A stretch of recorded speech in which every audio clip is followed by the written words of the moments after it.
yasalunaka anil ahillati qul hiya mawaqitu linnasi wal hajj be jamete her darawle lebbi wi'ama jamol man ngol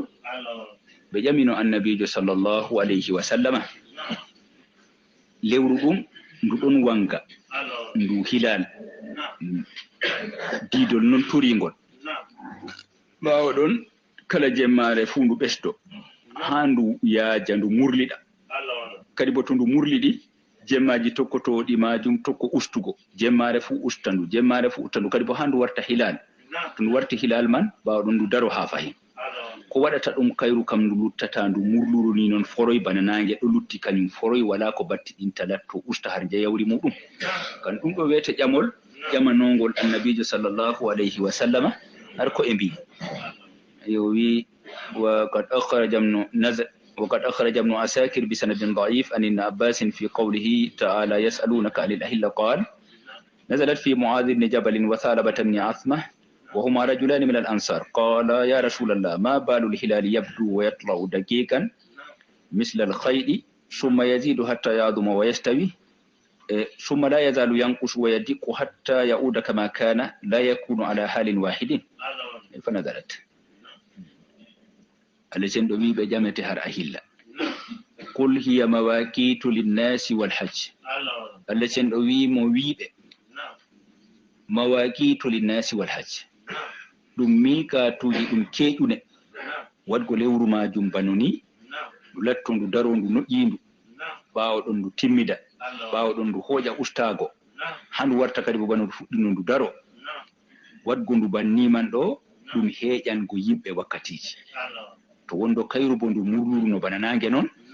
heego mogal yimbe pat halattobe paama wakkatiji jaharle zamanuji mabbe nyalde ni caali e lewru dum man dum lattoto dum caddum do mogal ummatore fuka kadi ma marbe andal hisab hargal jiha falaku kana jotta bo do kutindira be jaharle nange ko latti jaharle nange majum e dumanaki bo latti nange man nange ustutonge e betotonge amma ha yimbe fu pottada do lewru timmi hande bade 50 tialake to hande lebbi didi badi hande lebbi 10 badi dum man ha yimbe kepta dum kam na lattago ko yawdinta heptugo moy fu faman dum kam lewru man dum hokkata wasifa majum ka yimbe fu paamata koydum yo kanjum man latti Allah sen do wi der hikmaji man hikma wadgo ndu famardu ndu timmida bawo do ndu loro ndu usto handu famda ndu wartira bana ndu daru no bawo do ndu daro dum hokkugo yimbe ma waidji mudum be andi debbo to e dortodo be lebbi be majum o famrata to be mbadi akiri lewru o akiri nam sare ma nde lewru ko balde lewru be majum lewru majum be majum famato akiri mabbe fuddi kaza timma bo wakkati kaza dum nyende sappo e kazare be pudduno akiri man sappo e jowabre a dum nyende arande lewru man tundu timmi be andi akiri man timmi to non hijore jisde wamru debbo dido man fudi keptorto be lebbi majum diddi den hikma dum Allah jabori be kadi jabanaki be dow dumano ella mbadan kadum man do kan kam wadda ka ngam na dum do kan dum yidi dum dirasa falaki yana dum andal ngal falaku hani heba dimbanoji lewru man dimboto alaka mum be lesdi be nange na hada alaka lewru majum don hakkunde lesdi be nange man kuje man tati de do noy haraka man wadata wona haraka man dimbago majum wadata ha wona lewru dum usto ha timmida bawo don loro kadi bo daro bawo don loro besto ha murlida dum na dum don dari hakkunde alaka lewru man be lesdi be nange ena dum yidi dirasa kanjum kam sey yimbe marbe dirasa marbe asasiyaji man kambe man be ben yumkin jottoto ha ella man e dum dirasa bo maran ka cabbawal dayingal masin to wala no siriya artuka kam wondo jawabu man wi'anoma bo ha wakkati man dum caddum no to Allah sen do jabaki be do ella ko wadata inna ma jabori be do hikma ko wari dum ngam dum latto dum ajalji yimbe dum wakkati wal hajji dum latto bo dum mikato har hijjore bo walaysa al birru an bi antatul buyuta min zuhuriha hijjore man bo na do dari do na do lebbi samsinkeji di dari go na hijjore man bo do dari dow lebbi kamarinkeji ɗin sappoore zulhijja na kayre nden hijjete yo ɗo bo ɗum ɗo dari dow ɗon nden bo farillawol hijjore ngol wonata no hiɓɓino illa be ɗum ɗo illa be darago na jeenaɓre kadi wiyete hijjore kam jeenaɓre lay haji man kam latti hijjore to nden to nani latti en kumpitino ni be darawle man kam na heɓata kono paamen ñande arfa jeenaɓre man nde ha daroɗen her mum walaysa albirru bi an tatul buyuta min duhuriha mboɗenga ɗum wona no ngara no cuuɗi gal jihare muɗum gal ɓabbe muɗum gal jiya hijjore ñande arfa ɗo woodi misra en ɗon ha yahunde ɗo cheikh mamadou raisul bisa o wiyam onon kam noyi ha moɗon Cameroun ɗo arfa daro jango bo nalay ha mon non kana min darawla min ɗo min kurata eɓena julɓe fu kuray ba mon ni ka julɓe fu kuray ba mon yo wala andangal dow majum kadi yumkingol ko huwa dow majum mi jeeɗo dini yaago am riyat hikka ɗo kaɗum ɓe mo libi ƴammomi onon kam ha misra kam wala arfa waɗi jango man na suumaya e jango man na lay hana e abadan waɗata kal hande arfa ɓe darake kam jango kam lay hoto to ɓawɗon yaago am riyat kawɗum ɓe wodi mo libi amidou kulliyati dawa ha libi kulliya man kam maɓɓiti han jamena ɗo farqu kulliya gonga ha libi man min jooɗi min gewtan o fe'ini ka haala arfa to waɗi kam jango kam ɗum julde layha bimo noon ha libi wonon na min ko ha libi noon meeɗay min arfa hande darake jango na layha kam ɓayna noon woni ha macma il fikkiɗo ɓe mbi suuma mi laaray kam ha nasiji ko wolwa ha macma man o ha macma il fikkiɗo ko ɓe mbi kam suumago be julgo kam julgo layha suumago julgo suumaye be layha kam e suumago be julgo suumaye kam ɗo kam lesdi fu foti miccito gon ha muɗumen amma ni ha layha kam lewru layha kam yiɓe miccito giɗe saudiya ngam to arfa woni ɗum yimɓe daroto oy bo meeɗay wadgo ha libi man ɓe darake arfa hande jango na judda maɓɓe kam ɗum kam ngol ka kesol na ha meɗen ɗo mana huugo ngol ka caɗɗum ha men ɗo hangol huwa ka caɗɗum amma siryingo hakkiloji dow magol kana kanjum latti ko yimɓe mbawata waɗgo kadi ha men kana en ɗo peti na moy fu to yiɗi be jam'are mum lamɗo fu to yiɗi be jam'are muɗum foti sumata ko wala ko waɗata wala ko wiyatama ko ɗum en gi ɗum cankiti ɗum baɗɗum ha meɗen ɗo so koye hande woɗɗe man bo ɗon kaɓa be ngolngol ma asli ma yimɓe ɗo tuhume to lattake lewru waɗi man ɗo saudia yimɓe giɗi sumodago saudia yimɓe giɗi julko alhaali bo yimɓe waddanɓe giɗɗe man yiyanɓe man ɓe wala alaga ɓe saudia wala masala haala saudia toon wala masala haala araɓe toon fu asla ɓe ɗon juula en juulay ɓe ɗo cuuma en cuumaki allah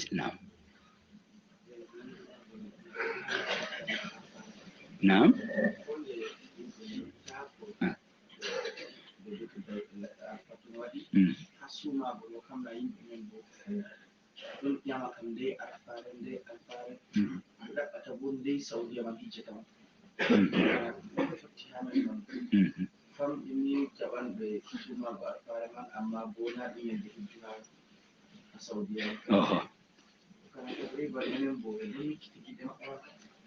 oho en ɗon micciti giɗɗe maɓɓe ha darago arfa amma ɗum man bo miccitago man bona muallim ya huɓidinayi taw kanjum man bo ɗum huɓiday kanjum man fuu nder ko limete her meɗen ɗo nder kesum gaddaɗum ha jotta noon ɗuɗɗum ko yimɓe ngari ƴami ɗum ɓiyadama to o wari o ƴamima bo toon ɗon gewtida ɗo ko pamatama ko ɗum woodi ko fartimo o ƴamata man ɗo a yiya ɗum ko boliditton man ɗo a eftuɗo ɗum o eftuɗo ɗum o eftaynma a yiya ɗum ɗuɗɗum ɓe ɗo ƴama ɗum wiyaɓe arfare nde ñalawmare arfa ɗo nde ɓarande har nokkure yawmu arfa ɗo ɗum babal nyalawmaare man nden nde ɓaarama har babal man ngal bo yende ni waɗa yimɓe ndewata man ɗo jeenaɓre layha man yimɓe fuu ɗon dow babal man Allah cen ɗo horminan ɓe yende nden hijjore mawnirare man hijjore man waɗata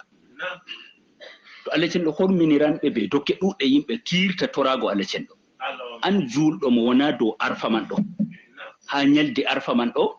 an julɗo man bo cuumoɗa nde kawta be wonɓe dow arfa man ɗo an ba ɗon rewa ko heɓidi mbaɗa kam latti suumago nde a heɓidaki wadgo ha to arfa kam na jeenaɓre won arfa kam na hamen bo jeetataɓre fuu wonnake en ngala arfa hamen kam na wala babal ngal darotoɗen ha meɗen wiyete arfa janngo jeenayaɓre man ɗo jahi daroɗen ha magal babal kam gotal noon Allah waɗi ha alam wakkati yimɓe ɗo dari dow magal ɗo babal man bo kangal ngal hokka nyalde majum inde yawmu man a laafa har babal man yawmu arfata yende arfa ha meɗen fulfulde bo en acciɓe nyalde ma mbiɗen arfare noon e nyande man nden hande kam jeetataɓre ha men janngo jeenayaɓre janngo ha meɗen nde gooto wala dow arfa ma babal biyetengal arfa go ngal dokkunoɗen nyalde majum ha men ɗo bo arfa noon mbiyeten nde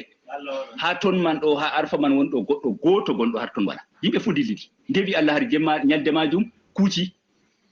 an bo hande arfa ha maɗa na caklu ɗum machine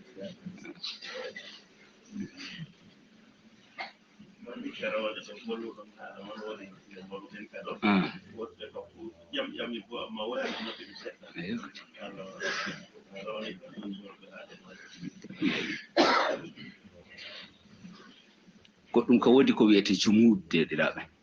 jumuɗɗo hattinago dow hunde yoɗa dow maare alhaali bo wasa'ilji ɗo canjo oho arfa man ɗo ɗum jeenayaɓre amma nane ɗo en andata arfa man nde ɓe dari wasila wala en ɗon tuugi nyalde meɗen man nden jeenayaɓre men man to waɗi e cuumoɗe en anda ko woni har makka man nde ɓe kiji amma hande diga jemmare arande lewru man yi'ete her makka man ɗo ni en nanan lewru zulhijja man darake nyande katare ha makka man en andi bo arfa man lattoto nyande katare wona ko saki jotta kam peƴi ɗum latti ɗum kumpiti ɗum yimɓe ɗum moƴƴere nder moƴƴe Allah ceniɗo na kanjum man ɓe naftiroɓe majum nde Allah waɗayi har hitande arfaje ɗiɗi kam arfare woore noon woni annabijo bo yewtani nyalde man arfare woore noon annabijo yewtani e arfare nde annabijo yewtani woore man nde bo nde yimɓe daroto har arfa man ɗo kayɗe latti arfa man na ɗum wari jeenayaɓre noon to ɗum cuume jeenayaɓre lewru zulhijja ɗum wiyaka cuume arfare cuume jeenayaɓre lewru zulhijja wala alaga man be arfa kanana amma ɗum alaga be nokkure man nde bo nyande nde hutinirte man nden kanjum hokki nyalde man nden alaga be maare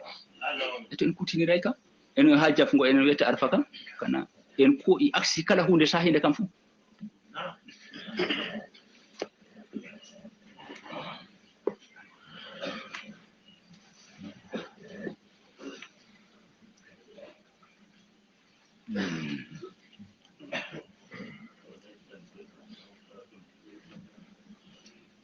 وليس البر بأن تاتوا البيوت من ظهورها بودنga ɗum wona ngara non cuuɗigal ɓabbe maaji ansar en mbino to lattake ɓe karminake ɓe garanta cuuɗigal dammuɗe maaji ɓe garani cuuɗigal dammuɗe maaji ɓe nasta les bippu suudu yo to ɓe ɗo karmini bo ɓe ndara sey wona wala hakkude maɓɓe be sama man hunde to ɓe garti calaje maɓɓe man kano sey mba'orogal dow ɓaɗogal dow ɓe jimmito kadi yumkin mana jimmitago man bo to ɓe nasti nder saare man kana wonan fakat ɓe tawoyan bippu kam to ko ɓe ƴamata man yumkin ɓe mba'orogal bippu kadi ɓe ƴama ko ɓe ƴamata man to gonɗo nder saare man hokka ɓe kadi bo ɓe ndirtogal bippu majum ɓe dilla ngam ɓe kisa ɓe karminiɓe alhaali bo bippu ɗon dow maɓɓe Allah cen ɗo wina kanjum wiyete mboɗenga o garani cuuɗi kam walakin walaysa albirru bi an tatul buyuta min zuhuriha walakin albirru man ittaqa ko latti birru kam kulo Allah cenɗo dentotoɗo kulo Allah cenɗo latti boɗɗo na ngam mi nasirta dammugal ni noon ta mi nasmi sora les bippo alhaali am mi harmini watul buyuta min abwabiha ngarane cuuɗigal dammuɗe muɗum ngarane cuuɗigal dammuɗe muɗum yani nasire ɗigal dammuɗe maji ni goɗɗo bo hoyi ka ha nokkure ndere ɗo hoɗi ka ha ko calinoɗen to hala rewɓe go watul buyuta min abwabiha yani ngarane rewɓe man gal farjiji maɓɓe na dayotirɗum kam hoju ko yara ha to noon kam wattaqullaha la'allakum tuflihun